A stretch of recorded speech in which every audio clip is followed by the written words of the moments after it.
guys, what's up? It's Kayla. I'm the South Tampa Student Director, and I just want to take a second to say that I am so excited you came to City Group today. We know that life can get really crazy, and so we're just really glad that you showed up today. And I want to take a second real quick to talk about Pastor Sarah's amazing message last week about how our words have the power of life and death. And we talked about how 2020 can be your best year yet if you just focus on being a life speaker instead of a death speaker. Today, I want us to talk about one amazing way that we can be a life speaker. And I think that this is one thing that, if we're being really honest, we all struggle with it. But if we slow down and really think about what we're going to say, I think this could be a total game changer. And if you think about your conversations that you have with your friends, most of the time it's probably talking about someone else. Maybe it's spreading some gossip, like, can you believe she did that yesterday? I want you to think about all the conversations that you've had with your friend. If we're not being careful, some of those conversations can turn really hurtful really fast. But I think that you guys can be the generation that can change this. I think you guys can be the generation that can really start focusing on using your words to build other people up. And this reminds me of this verse, Ephesians 4:29. It says, "Do not let any unwholesome talk come out of your mouths, but only what is helpful for building others up according to their needs, that it may benefit those who listen."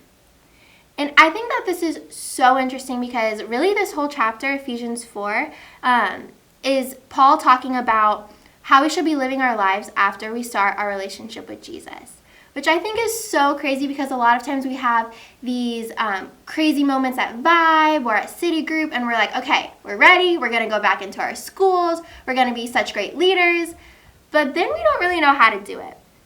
But Paul tells us in this chapter that we should lay aside our old self and put on our new self. And in verse 29, he's telling us to lay aside all of this gossip and this tea spilling and really put on a new self of encouraging others. In fact, just a couple verses before, in verse 23, it says that we should be made new in the attitude of our minds. And I think that's huge because this just goes to show that even though it may seem really hard to stop all the tea spilling, we just have to refocus our minds and give our minds kind of like a little bit of an attitude check before we go to say things.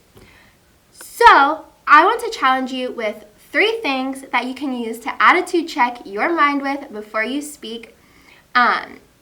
In fact, today I want us to talk about tea. Do we spill it or do we not? So, we're going to redefine tea, and it's going to start with the letter T. Is what I have to say truthful?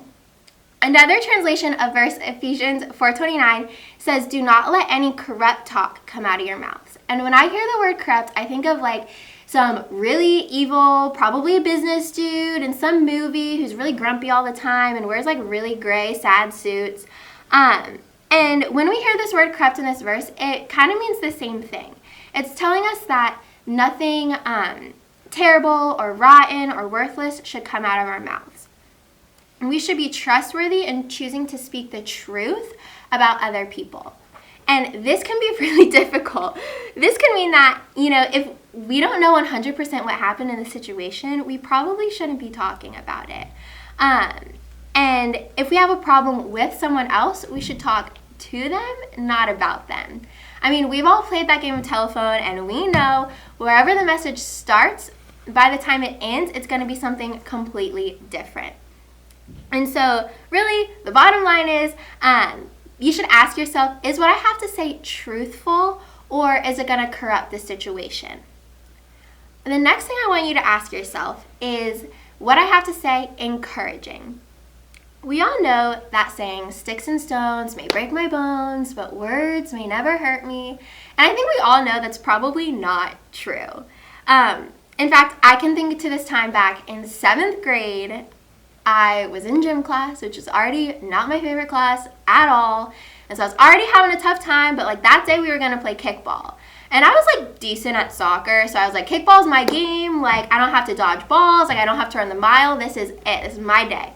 And so I was hyping myself up this whole time, like getting ready. And finally, it's my turn to kick. I go up there and I hear this girl I was kind of frenemies with, but it's fine. That's another story.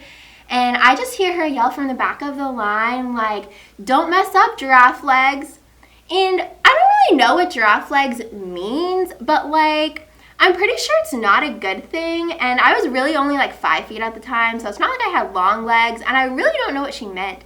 But it really hurt me because, I was in 7th grade and I really took it to heart. And honestly, even now sometimes like I get a little self-conscious about like wearing shorts outside because of what she said to me in 7th grade. In fact, there's this study that says some people need 6 positive comments for every 1 negative comment. And I think that's so crazy. That could mean that you'll need 6 people to compliment you to outweigh just 1 negative thing someone said in passing or 2 that really cut a little bit deep. So I want us to really stop and think before we speak. Is what we have to say encouraging, or is it going to take 6 comments down the road later on to make up for what you just said? So remember our verse for today, Ephesians 4:29, says that our words should be helpful for building each other's up, but it also says it should be helpful according to their needs. And so, when you're thinking about, is what I have to say encouraging, you should also be thinking about, like, is what I have to say encouraging to their situation right now? For example, if your friend just failed a test, you probably don't want to be commenting on, like, their shoes, right? Because that's not really going to help them in that situation. Instead you might want to say, "Hey, I noticed you studied super hard. You even inspired me to hang out at Panera for hours looking through this textbook. Like, we totally got this next time." And I think that can make all the difference in a situation when you're speaking to someone or about them. The next point I have to make, and the last one, because T only has 3 letters, is A. Is what I have to say actually helpful? In our verse for today, we see that our words should benefit those who listen. And so that really means that our words should be helpful to the situation. Even if you're thinking about a small comment like her shoes are weird, or that I don't know where she got that shirt from, that might seem like a really small comment, but we need to stop and ask ourselves if that's going to help the conversation move towards a positive direction and a life-giving direction, or if it's really just not going to be helpful at all, not really have a purpose in the conversation.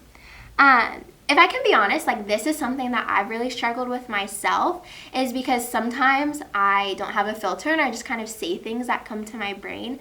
But I've really had to challenge myself to stop and ask myself, who or what is this comment going to help in the conversation?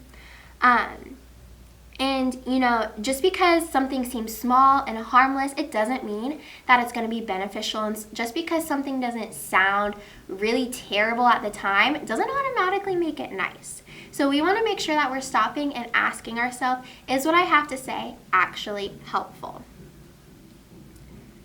So that's all I have for you today. I just want to encourage you as you move into your conversations with your small group to really show up and open up and really give it your all. I can't wait to see you guys change the world. See you later.